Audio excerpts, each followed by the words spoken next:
In this lesson, we shall focus on the module WTW158, which pertains calculus, limits, continuity, and derivatives. Okay, this is a very, very important, but extremely important module that lays the foundations of mathematical calculus, and we shall together go through a wide range of problems, discuss continuity, discuss limits, discuss derivatives, etc., etc. We are here and getting started.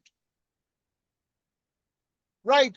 Amongst other things, let us first define what we call the continuity of a function at a number. So we then say, according to definition 1, a function f is continuous at a number a if the limit of f of x as x approaches a is f of a. Notice that definition 1 implicitly requires three things. If f is continuous at a, f of a is defined. That is, a is in the domain of f. The limit of f of x as x tends to a exists. Moreover, number 3 is clear that the limit of f of x as x tends to a equals f of a. So this sort of states clearly the definition of continuity. In other words, there are three conditions, right, that need to be satisfied for a function f to be continuous at a number a. We require first and foremost that f of a be defined. Next, the limit needs to exist of f of x as x tends to a. The limit must be equal to the value of the function at a. Right, let's solve the first example. Right, in the first case, we have example 1, and example 1, we are looking at the following. There's a graph there, and figure 2 shows the graph of a function f at which numbers, right, at which numbers is f discontinuous. Why? So we are looking at this particular example. Our first example in continuity, we're trying to recap on these, but the question is, at which numbers is f discontinuous? We understand, therefore, that the function f is discontinuous at certain numbers. Right, so the solution is clear, that it looks as if there is a discontinuity at a equals 1. We observe that it appears to be discontinuity at a equals 1 because the graph has a break there. We can really see that the graph has a break at just above a equals 1. The official reason why that f is discontinuous at 1 is that f of 1 is not defined. Okay, the fact that the official reason that the function is discontinuous at a equals 1 is potentially that f of 1 is not defined there. The graph also has a break at a equals 3, but the reason for the discontinuity is different actually at this point. So we shall discuss that. Okay, so we are able to see, therefore, that the function is discontinuous at 1, but also at 3. Now, why is the function? Obviously, we saw that at 1, it is at a equals 1. The function is not defined, and the reason for that is clear because f of 1 is not defined there at a equals 1. So now the graph also is a break at a equals 3, but the reason for the discontinuity is different. Right here, f of 3 is defined, but the limit of f of x as x tends to 3 does not exist because the left and right limits are different. So we are able to see that the left and the right limits are different because which I'll just discuss that. So the function, so f is discontinuous at 3. Okay, so obviously we can see the limit from the right is different from the limit from the left, because the limit from the left as x tends to 3 is a number that is negative here, the other one is positive there. As a consequence, we're able to see that f is discontinuous at 3. Okay, what about a equals 5? Right, at 5, here f of 5 is defined. Right, the limit of f of x as x tends to 5 because the left and right limits are the same. Right, so actually at this point at a equals 5, f of 5 is defined because f of 5 is whatever the number is going to be there, so it is defined. Right, so the limit of f of x as x tends to 5 exists because the left and right limits are the same. Right, so we can see that the right limit here and the left limit are the same, but the limit of f of x as x tends to 5 is different from f of 5. It's different from f of 5, right? Because f of 5 is the number here at the top. So now, so f is discontinuous at 5. So we have seen that they are at what numbers, at which numbers is f discontinuous? We have seen that f is discontinuous at 1. So we're saying f is discontinuous, right, with the reasons that have been stated there. Is discontinuous at 1, right, at 3, at 5. Right, so we've seen that at 1, at 3, at 5, the function is discontinuous.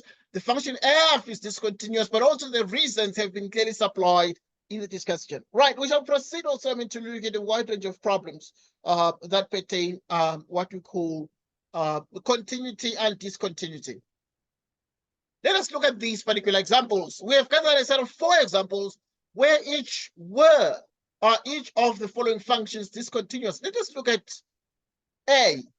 Right, where is A discontinuous? In other words, we are looking at f of x, which is exactly x squared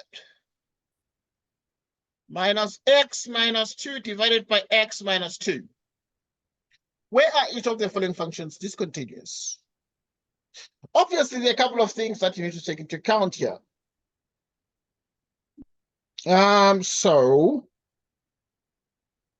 Right, we actually notice that. Right, so, right, we're saying, notice that f of 2 is not defined. Right, we're able to see that for A, f of 2 is actually not defined. So f is discontinuous. It's discontinuous at x equals 2. Right. So where are each of the following functions discontinuous? So we're able to see, therefore, that this particular function is discontinuous at x equals 2 because f of 2 is not defined. F of 2 is not defined. Next question, we're looking at part B.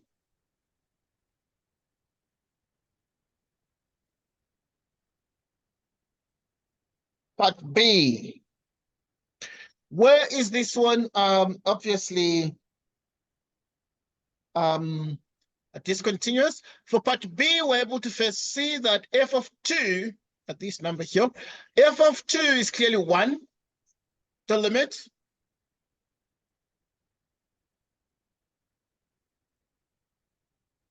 From the left is the limit as x approaches 2 from the left.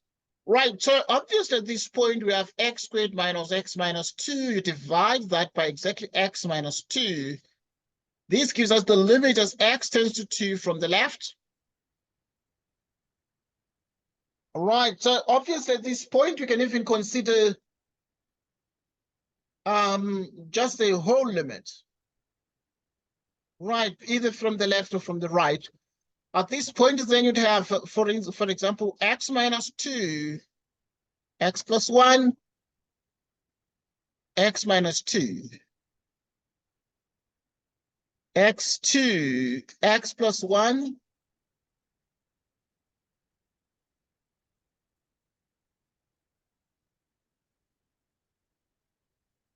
okay, so we have that. Okay, now we're able to see, therefore, that the limit is 3, but the value of the function is clearly 1 there. Okay, so this limit exists, right? But the observation is, therefore, that the limit as x tends to 2 of the function f of x, this limit here is actually different It is different from f of 2. Hence, we say f is not continuous. Is not continuous at what? Is not continuous at x equals 2. Okay, so obvious at this point, we have done it in a couple of steps. First, we found the value of the function. Next, we determined the limit here. And at last, we're able to make the determination that indeed the limit is not equal to the value of the function, because the function is 1, but the limit is 3, and 1 and 3 are different from each other. Hence, f is not continuous at x equals 2. Okay, we're good. This is good news. I'm going to give you something to try, I think, because it's not fair. It's not fair that I just give you everything like that. You know, we can't be training a sports person and the sports person is just watching. We are training a soccer player and the soccer player is just watching. It can't work. The soccer player must get on the pitch. We must throw them on the pitch. They must start kicking the ball and struggle and fall down until they learn.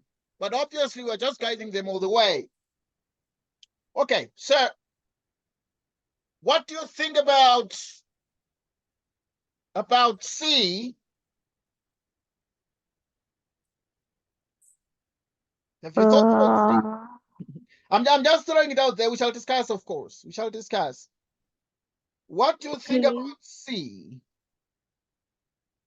The limit as x approaches 0 from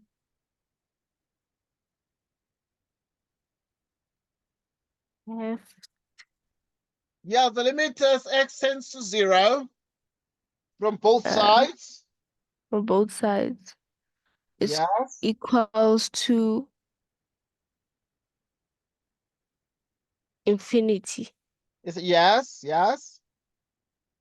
Then f of 0 is equals to 1. F of 0 is 1. So we make the observation that f of 0 is 1.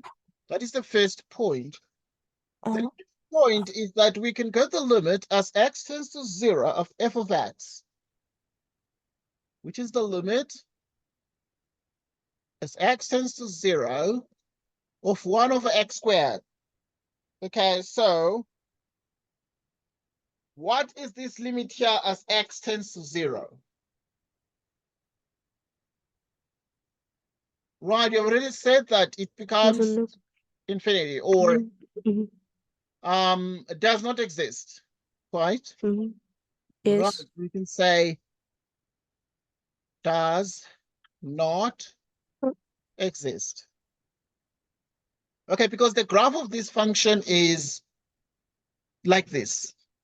The graph of y equals 1 over x squared. Okay, that is how the graph is. Okay, because the graph is like this, as x tends to 0, the function sprawls towards infinity, both left and right. Okay, so because the function tends to plus or minus, it tends to only plus infinity, we're able to see that the limit is that. And hence, so the f of 0 is different from the limit as x tends to 0 of f of x. These are not equal to each other. Are not equal to each other. Okay, because they're not equal to each other, we're able to say that thus f is discontinuous.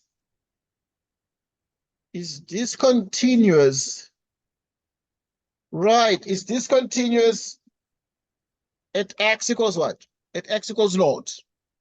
We're able to see that f is discontinuous at x equals what?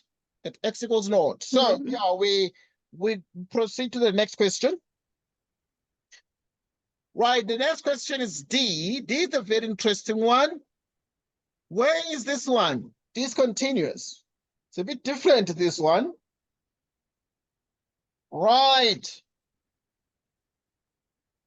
Now, this particular function is sort of like this. Let us visualize what is happening here, because we can look at it theoretically, but we know very well that we have a rough idea of the structure of this graph. Okay, because when x is 1/2, now we're looking at the greatest integer function. We discussed the greatest integer function, for example. So, for example, what is the greatest integer function of 1? Right. -2, -3. What is the greatest integer function of 1/2? Right. Do you remember the greatest integer function of 1/2? Just teasing, because I want us to use Is it this here. Yeah. 0? Yes, it is 0. Right. So, and the greatest integer function of 0? Is half. -half. Okay, that's fine. We're practicing here, so I'm just trying to make sure that we're on the same page. Okay, that's fine. So, right. So yeah, we're good. We're good.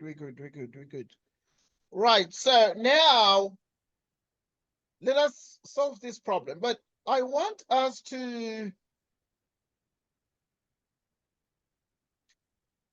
solve this step by step. Step by step. Step by step. Step by step. Step by step. Step by step. Step by step. Right. Now let us start by saying the greatest integer function of 1/2 is of 0.5. Okay, just 1/2. It's actually 0. Okay, and the greatest integer function of 0 is indeed 0. So we have this. Oh. But the greatest integer function of 1 is 1. Okay, the greatest integer function of the rest of the numbers here would just be 1. Okay, the greatest integer function, so it is like this. What is the greatest integer function of minus 0.5? Right, so the greatest integer function of minus 0.5 is what? Is -1. 1. So now let us, obviously, we're analyzing that very, very carefully right now. And we're looking at what is happening here. So this one is going to be exactly here. And this is going to be like so. And then there's -2, which is exactly at -1 here, open, and solid here like this. Okay. So, okay, we have this kind of a graph. Now, let us analyze this. Now, what is this?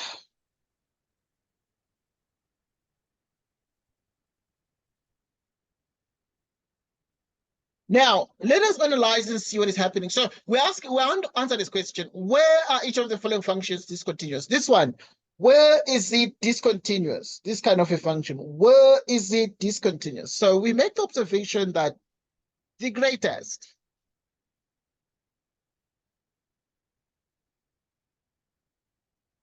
integer function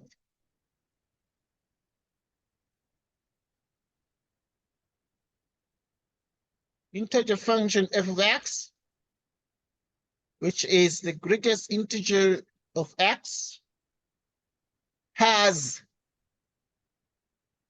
discontinuities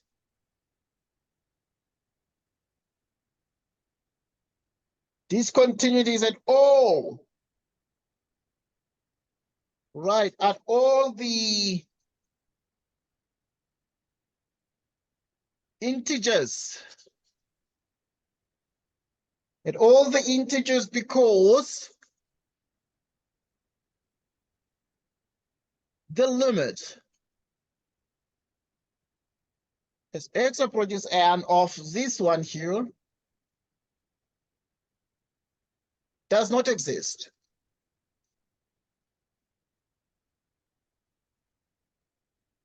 Does not exist. If n is an integer,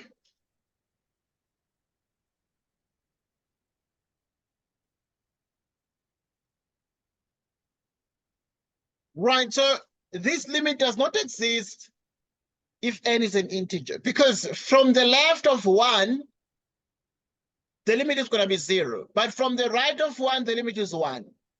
So because of that, then we're able to see that the greatest integer function obviously has discontinuities at all integers because the limit itself does not exist there, as much as obviously. Now, that is the very important reason for the discontinuities there. At all integers, we have discontinuities. But now let us look at more things.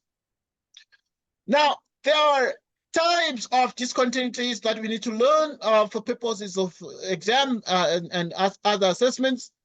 Let us focus on the third figure, figure 3. Figure 3 shows the graphs of the functions in example 2.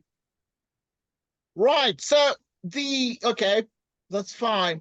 In each case, the graph can't be drawn without lifting the pen from the paper. Okay, we're looking at whether the graph can be drawn without lifting the pen from the paper, because if you can do this, if the minute you lift the pen, it suggests discontinuity. But we are actually then saying in each case, the graph can't be drawn without lifting the pen from the paper because a hole or break or jump occurs in the graph. So either there's a hole, if there's no hole, there's a break. If there's no break, there is a jump that occurs in the graph. Now, let us continue and focus more on what is happening. The kind of discontinuity illustrated in parts A and B is called removable. Removable because we could remove the discontinuity by redefining f at just the single number 2. At just the single number 2. We are then saying the kind of discontinuity illustrated in parts A and B is called removable, right? Why? Because we could remove the discontinuity by redefining f at just the single number 2. So we are saying here we have removable discontinuity, right? Because why is it removable? It is removable because we could remove the discontinuity by redefining f at just the single number 2. So we are saying this actually A and B, we have removable discontinuity because we can remove this discontinuity. How? By redefining f at just the single number 2. At the single number 2, we can redefine the function f. Because of this, then we're able to see that the function itself is what? Is such that it has a removable discontinuity because we can redefine, right? We can, by redefining f at just a single number 2, if we redefine f, then we actually can have continuity there. So it is removable discontinuity. The minute you are seeing a graph with a hole, right? So this graph has a hole in it. And the hole itself suggests that if we redefine the function f at the single number 2, then we can achieve continuity. So this kind of discontinuity is called removable. But now you can have the graph here, in which case you have a solid circle there. So which means, therefore, also these kinds of discontinuities are called removable. Okay, let us continue to say more. If we redefine f to be 3 at x equals 2, okay, suppose we redefine f to be 3 at x equals 2, then f is equivalent to the function g of x equals x plus 1, which is continuous. Right, so obviously at this point, this is very interesting. So we can redefine f to be 3 at x equals 2, then f is equivalent to the function g of x equals x plus 1. Then f is equivalent to the function g of x equals x plus 1, which is a continuous function. Right, so this is very, very important. Right, so this is extremely, extremely important there. The discontinuity in part C is called the infinite discontinuity. Okay, this one is called infinite discontinuity. So this is very, very interesting. So we spoke of what we call removable discontinuity. Then we're speaking of what we call infinite discontinuity, where we're able to see this function here that becomes infinite all the way. As we approach zero, it goes to infinity. And if you approach zero from the right, it sprawls up to infinity, but also from the left, it sprawls to infinity. And this is called infinite discontinuity. There are certain discontinuities in part D. Certain discontinuities in part D. Okay, right. So the discontinuities in part D are called jump. Okay, so here we have a step function, which is the greatest integer function. And these we have called the jump discontinuities because the function jumps from one value to another. Right, here we have a jump discontinuity because the function jumps from one value to another. We have discharge, what you call the three types. So now this is also called the essential discontinuity. What is this? Essential discontinuity means it's also called infinite discontinuity. Or now we have the jump when the function jumps from one value to the next one. So it's called also a discontinuity there. So yeah, we shall look at a wide range of problems where we sort of apply this concept, but also we bring about more classifications of discontinuities there. But now, very, very important there, as we have actually been able to see these as a matter of fact. Next question. Right, next point. Okay, so there's a second definition, definition number 2, because we looked at definition 1 on continuity, but let us discuss a little bit definition 2. A function f is continuous from the right at a number a if the limit of f of x as x tends to a from the right equals f of a. So we then say it's continuous from the right of at a number a. And f is continuous from the left at a. Right, so if the limit of f of x as x tends to a from the left is f of a, at each integer n, the function f of x equals the greatest integer function of x, right, is continuous from the right, but discontinuous from the left. Let us analyze this very briefly. Would remember that if this is 1, 2, okay, 3, 0, 0, then at 1, then you have 1, 2. Then you have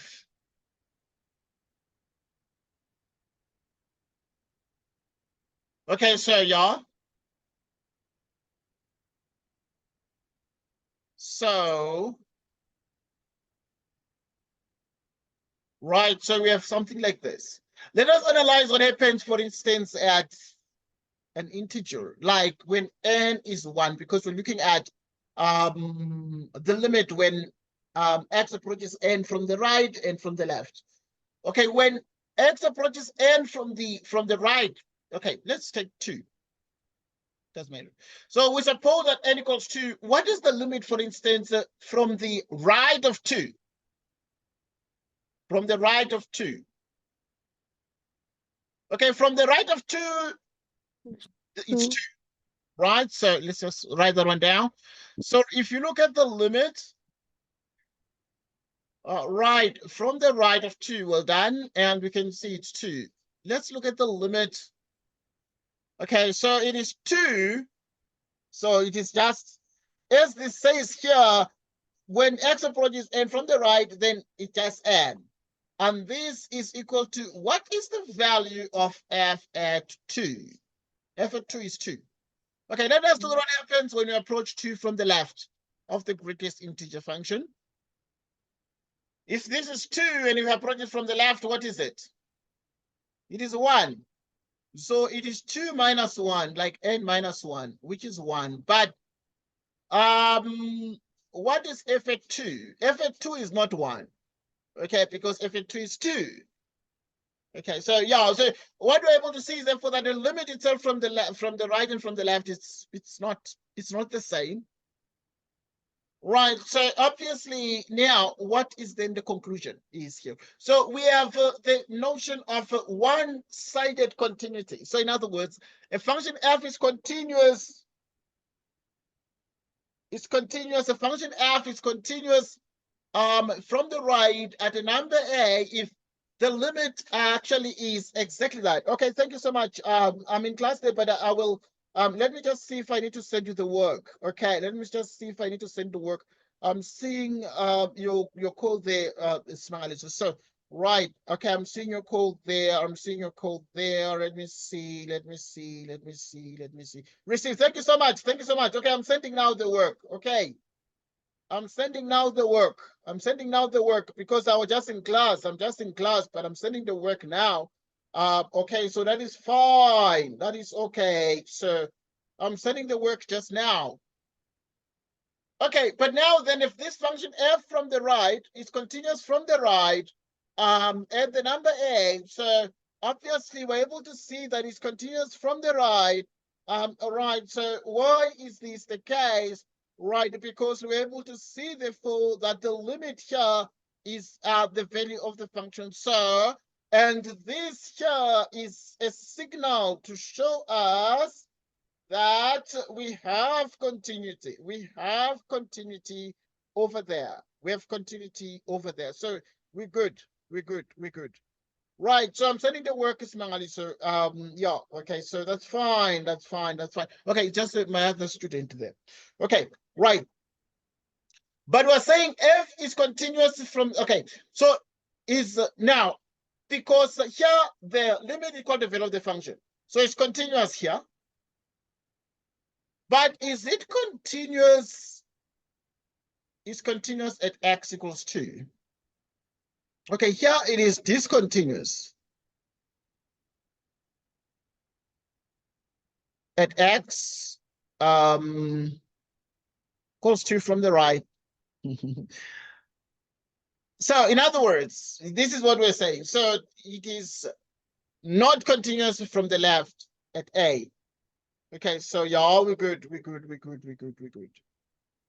awesome.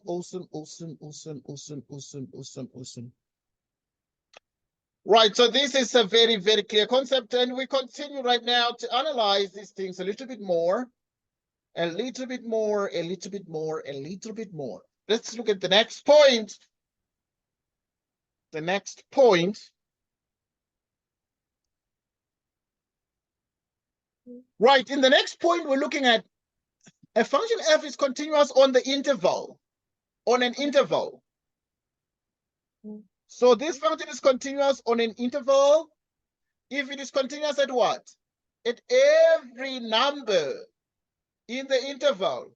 So let us look at this. If it's continuous at every number on the interval, or in the interval, right? So if f is defined only at 1,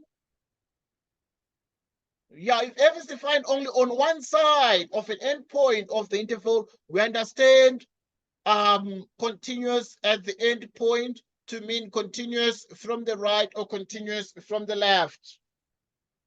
Okay, this is nice. This is very, very sweet. But I want us to understand this concept very well. So we land up at continuity at what? Continuity at a number. What about now continuity on an interval? Continuity on an interval. Right, so continuity on an interval. If f is defined only on one side of an endpoint of the interval, we understand continuous at the endpoint to mean continuous from the right or continuous from the left. Okay, so we're good. Now, show that the function f of x equals 1 minus the square root of 1 minus x squared is continuous on the interval time. So we are just discussing how to show continuity on an interval, because now we then said continuity at a number, we use those limits, and the value of the function there. Now, let us understand how we deal with a different scenario of continuity on an interval. So, to show that this function here is continuous on the interval -1 to 1 inclusive, we then proceed as follows. Right, we say if a lies between -1 and 1, then using the limit laws from the section in the textbook 2.3 would have, therefore, that the limit as x tends to a of this function is what? It's f of a. Okay, it is exactly 1 minus that. So you replace f of x by a, but it is what you would get if you evaluate f of a there. That is what you would get if you evaluate f at that point. So that's what we have. Right, that's by definition 1. F is continuous at a if the a lies between -1 and 1 in this interval.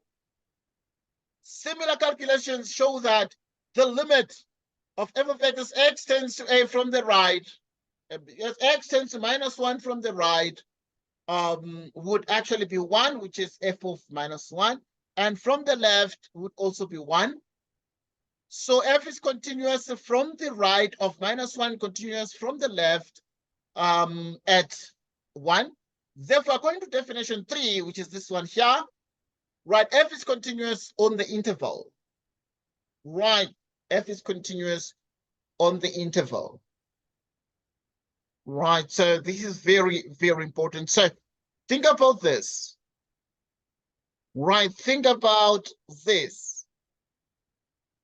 Right, think about this exactly. So this is extremely, extremely important. So we continue to then say, therefore, according to definition 3, f is continuous on the interval from -1 to 1. The graph of f is sketched. Here's the graph of f is sketched in figure 4. It is the lower half of the circle. Right, the lower half of the circle centered at the point 1 over there. Okay, we're good. So now this is sort of what we have. Let us continue to examine these, but to examine these very, very cautiously. To examine these very, very cautiously.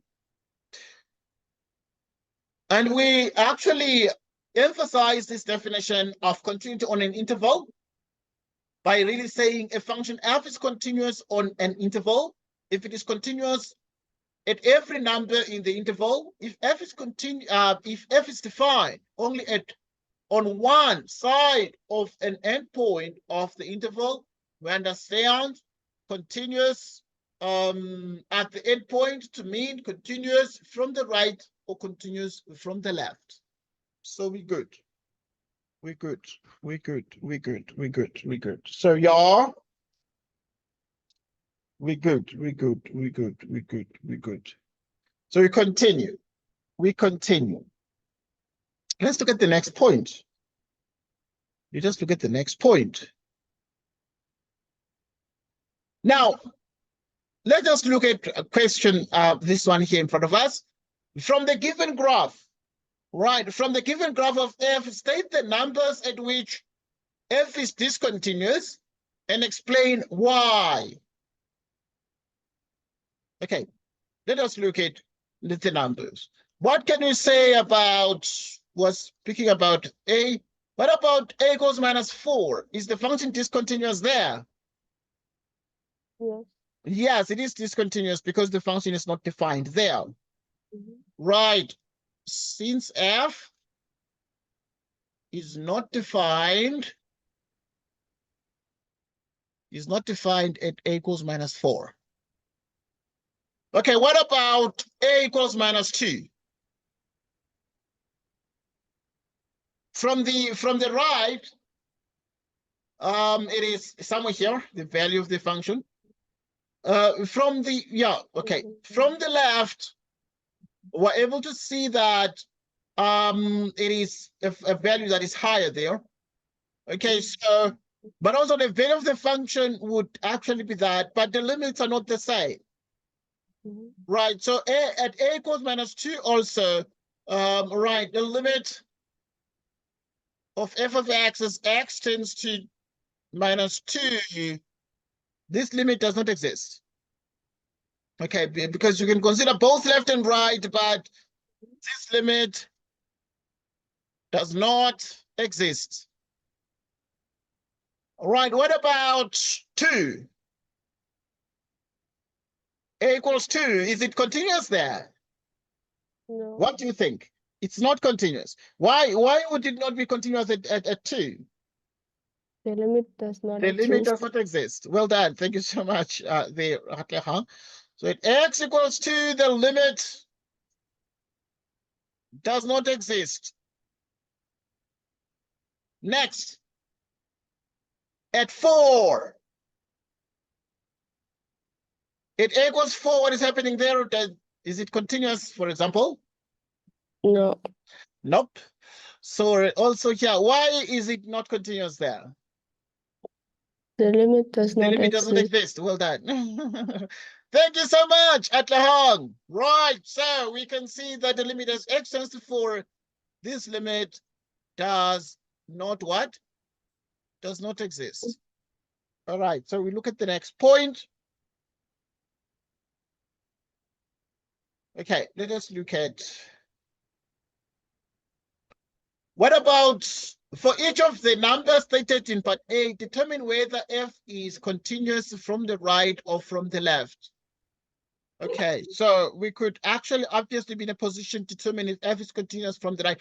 Like, let's look at minus 4. If you look at minus 4, is it continuous from the left or from the right of minus 4?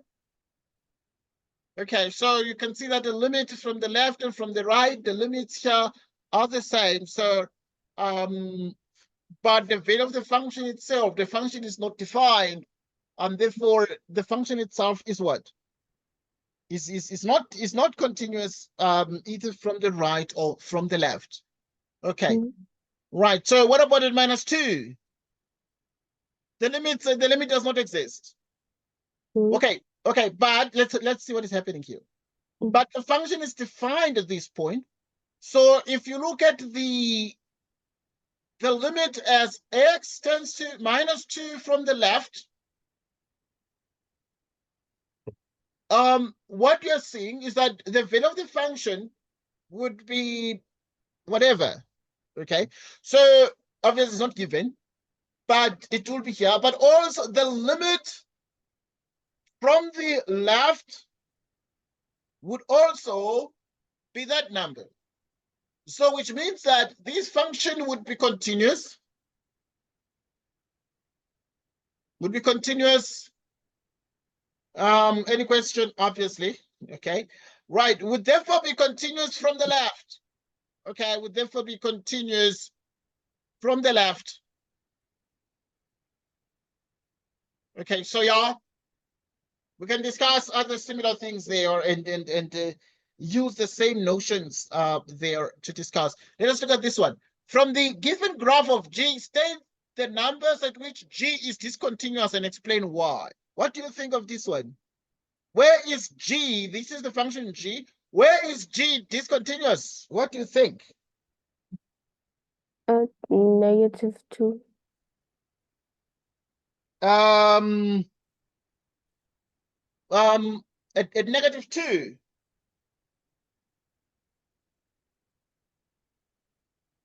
Right.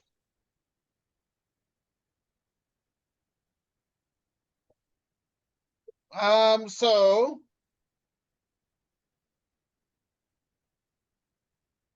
right. Okay, from the given graph of G, state the what? State the numbers.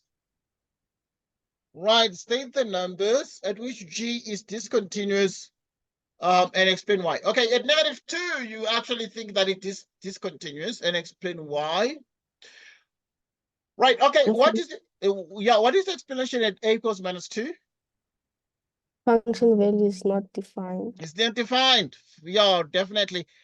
function value g is not defined. So g is not defined at a equals minus 2. Next. Right. Is equals to 0. Is it equals 0? Mhm. Okay. What is the value of the function at 0? It is whatever it is here. Mhm. But the limit from the right is this one, and the limit from the left is that one. So, right, you're able to see, therefore, that the limit does not exist. Right? Mhm. Okay. Does not exist.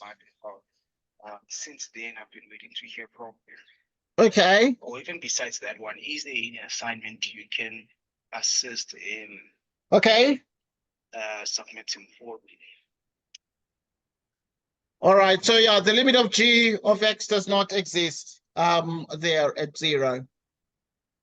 Okay. Yeah. What about what other numbers are there?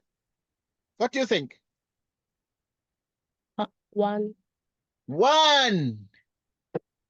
The value of the function. Why would it not be discontinuous? Why is the function discontinuous at 1? What do you think? The limit does not exist. The limit does not exist. Well done. Thank you so much. The limit does not exist there, Tlahang. Thank you so much. That's awesome news. So we're able to see that the limit does not exist. So this one, it's okay, is defined. The limits of g of x as x tends to 1 does not exist. Okay, next, any other thing? Mm. Okay, yeah, that's pretty fine. What about 3? What happens at 3 there? Infinite minus 3, what happens? Because at 3 now, the value of the function is okay. Mhm. And the limit from the left.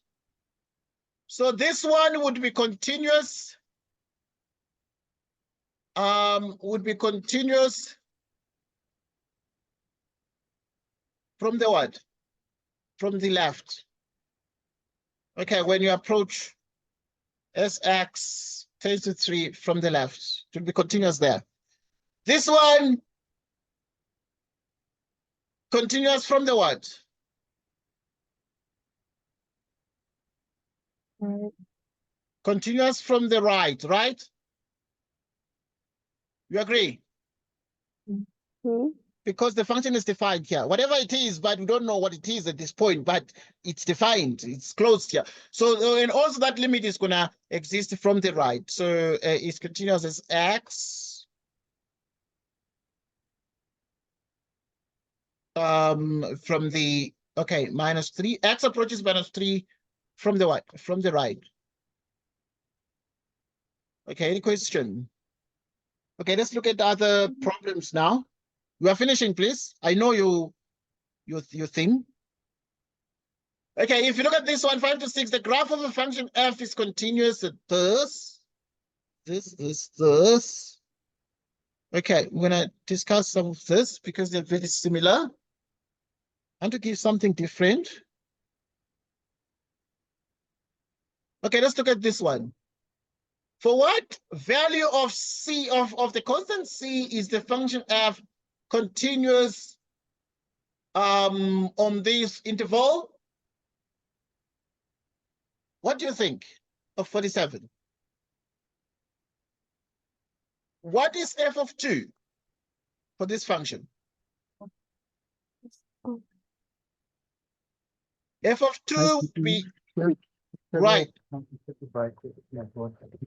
because f of x is x cubed minus cx. So that f2 is 2 cubed minus c2 minus c2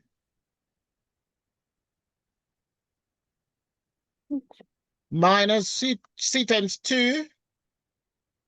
2 cubed is 8 minus 2c. Okay. Right, want to determine the value of c. So that the limit As x approaches 2 from the left of f of x is the limit. As x approaches 2 from the left, what is f of x here? From the left is this one, right? Which should be c squared plus 2x. And if you substitute the 2, is going to be 2 squared, which is going to be a 4c plus 4. Simultaneously, we consider the limit as x approaches 2 from the right of f of x. From the right, x bigger than 2 is x cubed minus cx, which is exactly 8 minus 2c. Okay, the limit from the left and from the right would be 4c plus that equals 8 minus 2c. So the limit must exist. Right, so if the limit therefore must exist, you therefore bring the minus 2c to the other side, giving us a 6c equals, you have 8 minus 4, giving us a 4. You divide both left and right by what? By 6, and this gives us 4 out of 6. What is 4 out of 6? It's 2 out of 3. So you have 2 out of 3. But if it's 2/3, then also you'd have also to perform other investigations. What other investigations would you need for that to actually happen? So what would that be? Okay, but also you require that the value of the function must be equal to the limit. What would the limit be at this point? So if you check very carefully, okay, if you have that c is 2 out of 3, you put it here, so that is going to be 8 minus twice c, which is 8 minus twice the c is 2 out of 3, which is 8 minus 4 out of 3, which is 3 by 8. Okay, because we're having 8 minus 4/3. 3 by 8 is what? It's a 24 minus, and what is 24 minus 4? 20. What do you think? 20 over 3. 20 out of 3. Right, it's 20 out of 3. Like so. Okay, so we have that f of 2 is 20 out of 3. So for what value of the constant c is the function continuous everywhere? So we want to find the value of c for which the function is continuous everywhere. Right, so obviously, I mean, there are a couple of things you need to consider here. And this, okay, let us check here. It might be working this. If you check first c plus 4, or c, it's this one, which is 2 out of 3 plus 4. What is 4 by 2? 8 out of 3. Okay, and 3 by 4 is what? 12. It's 12. And what is 12 plus 8? 20 out of 3. Okay, so in other words, this limit, even this limit here. So we're able to see that if the value of c is 2 out of 3, the limit of f of x as x approaches 2, what is this limit? The limit is going to be exactly 20 out of 3. Okay, because you can see it's 20 out of 3 if you replace here in the place of 4c plus 4. But this limit must be equal to the value of the function f of 2. What is f of 2? It's also 20 out of 3. So for what value of the constant c is the function continuous, we're able to see that c must be 2/3 altogether. Okay, as your homework, you need to do 48. Okay, I'm going to send you the video in the next couple of minutes. Then you can watch the video and see the problem there. Okay. As your homework, you do number 48. That is what we're going to discuss in our next meeting.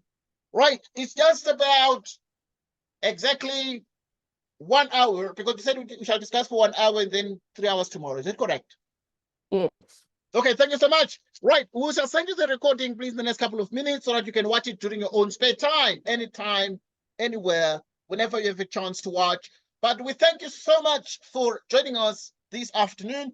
It was awesome having you. Right, until tomorrow, take care and goodbye to you. We'll chat on WhatsApp. Okay. Okay, bye-bye. Okay, thanks, dear, and goodbye. Right, goodbye.